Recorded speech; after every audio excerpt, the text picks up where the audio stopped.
Hi friends, Naji here. Welcome to my YouTube channel. So we are continuing a discussion on LangGraph context, and in this video we will be discussing on memory. So what is memory? So memory is a cognitive function that allow people to store, retrieve and use information to understand their present and the future. So memory is very important in a conversational chatbot. So consider like if you have a friend or a colleague who does not remember anything that we discuss with him, right? So that is so irritating, right? So in memory, we can consider there are two type of memory we can think of. One is the short term memory and other one is the long term memory. So in LangGraph, short term memory means is a thread scoped memory. So which means that which is included within a single conversation.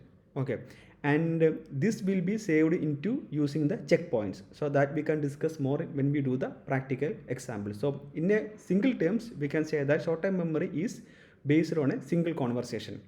So when we talk about the long term memory is shared across conversational thread. Okay, so the short term memory is for the single conversation, but long term memory is across the different conversations, and the memory is scoped to a custom namespace, and which is not just a single thread ID, which is in long term memory we are actually creating a custom namespace to serve the memory. Okay,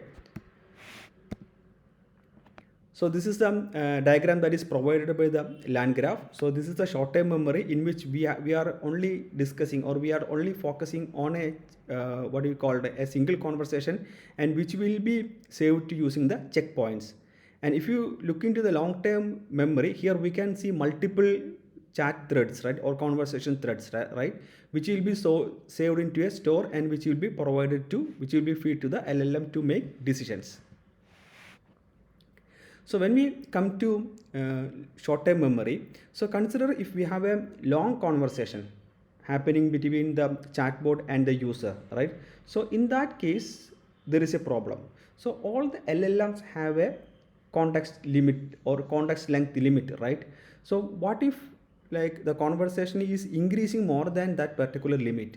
So in that case, there are two ways we can adjust that. One is the editing message list, and another one is summarize the past conversations.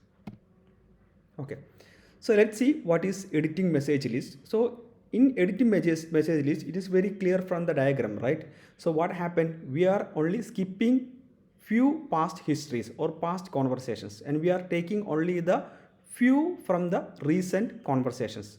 So if you look on this here, we can see we are only taking the last 3 conversations. Then we will be using this as a conversation history. So which is very simple to implement, but there is a problem, right? So whatever we said earlier, the LLM will not get any information about that. For example, here I said, okay, my name is Naji, I am working as a lead data scientist. Okay, then if we clip or if we filter out only these last 3 conversations, the LLM has, or our conversation engine has, or conversation agent has, does not have any idea who is Naji and what he does, right? So that is a problem, but this is very simple method to implement. So another is summarize the past conversations.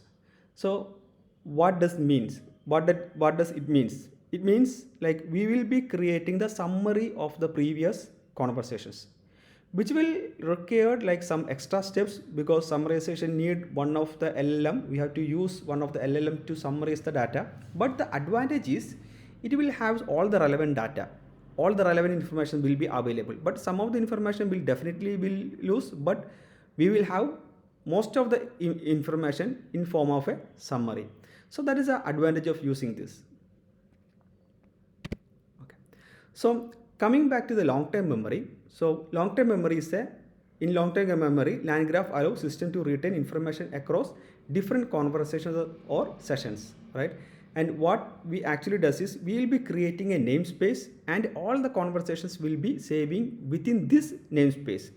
For example, I am a user, right? Consider my user ID is like 123. So all the user conversations under this user ID will be saved into a namespace called maybe user 123. Okay, maybe like another user is there, like his user ID is 55567. Okay, so if somebody is login as this particular user and trying to do some kind of a conversation, then all those history will be saved under this particular namespace, that is the user 567. So in this way we will able to bring some separations between the users. So when the Naji is login, so Naji will get his history, right? If ABC will log into the application, then he will get his history. Okay, in that way we can make separation between the users. And the long-term memory, it's actually saving as a JSON document, and this can be also saved into like different data stores that we can discuss in our coming videos. Okay, so I believe that is all about in this video. So we have discussed about short-term memory and long-term memory, and I believe you guys got a clear picture about this. And in our coming videos we can do the practicals, or we can try to implement the practical with the long-term memory and the short-term memory. So please do like and subscribe. Have a nice day. Bye bye.